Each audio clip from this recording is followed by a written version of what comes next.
بسم اللہ الرحمن الرحیم۔ السلام علیکم، میں ہوں آپ کا اپنا آصف ڈار۔ مجھے شعر و شاعری سے خاصا لگاؤ تھا، لیکن جو اشعار ہیں نا وہ مجھے یاد نہیں ہوتے تھے۔ میرا یونیورسٹی میں پہلا سال تھا اور پہلا ہی رمضان تھا۔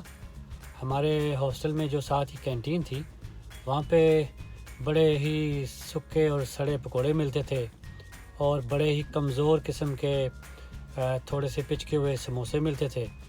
تو ہم نے سوچا کہ کیوں نہ ہم کوئی پھل فروٹ ہی منگوا لیں افطاری کے لیے۔ تو ایک دوست نے حامی بھر لی کہ میں جاتا ہوں، کیونکہ جو ہمارے ہاسٹل سے مین ٹاؤن تھا وہ تقریباً 9 سے 10 کلومیٹر کے فاصلے پہ تھا۔ تو ایک خان صاحب نے کہا کہ میرے لیے تو آپ سیب لے آئیں، وہ بھی گولڈن کلر کے۔ اور میرا ایک دوست تھا رفیق، جسے ہم پھیکا پھیکا بولتے تھے، اس کو پھیکے خربوزے نہیں کھانے تھے، وہ کہتا تھا کہ شرطیہ میٹھے خربوزے لے کے آنا۔ اور مجھے تو سب پھلوں میں جو سردار پھل لگتا ہے وہ تھا آم۔ میں نے محترم آم کے لیے فرمائش کر دی۔ وہ دوست دوڑتا گیا اور جب واپس آیا تو وہ لیٹ ہو گیا اور ہمیں کینٹین سے ہی مال غنیمت کے ساتھ روزہ افطار کرنا پڑا۔ اس نے آ کر سب دوستوں کو ان کے مطلوبہ جو پھل فروٹ تھے وہ دیے، اور جب میری طرف آیا تو ایسا منہ بنایا جیسے کہنے لگا کہ اللہ کی مرضی۔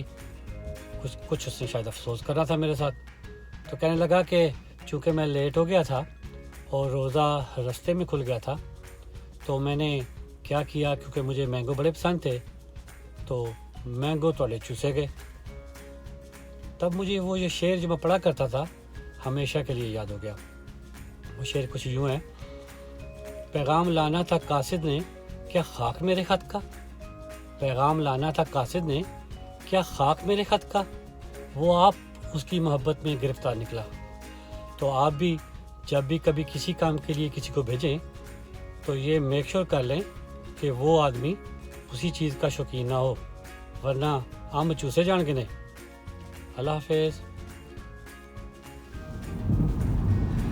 دن ڈھل جائے اور شام ہو جائے، ایک بار جو گئے وہ واپس لوٹ کے گھر نہ آئے۔ باہر نکلا تو سامنے پھر سے گولڈن سیب کا ٹاکرا ہو گیا۔ تھوڑا سا آگے گیا تو پھیکے کے وہ شرطیہ میٹھے خربوزے بھی یاد آ گئے۔ یہ دیکھ کر بھی خاصے میٹھے لگ رہے تھے، لیکن میری نظریں جو تھیں وہ آموں کی تلاش میں تھی، اور یہاں پر تو آموں نے ماسک ڈال رکھا تھا۔ خیر سے بالکل ہی ساتھ ہی بغیر ماسک کے بھی یعنی شرے عام آم دیکھنے کو ملے۔ بلیو کیجئے گا بڑا اچھا لگا۔ آم دیکھنے میں میٹھے اور شاندار لگ رہے تھے۔ یہ مختلف ممالک سے آئے ہوئے آم تھے، جو افریقہ سے بھی، انڈیا سے بھی، بنگلہ دیش سے بھی اور دیگر ممالک سے بھی آتے ہیں۔ یہاں پہ دیکھنے میں کچی انبیاں بھی ملی، لیکن میری تلاش جو تھی وہ چونسا آم کی تھی۔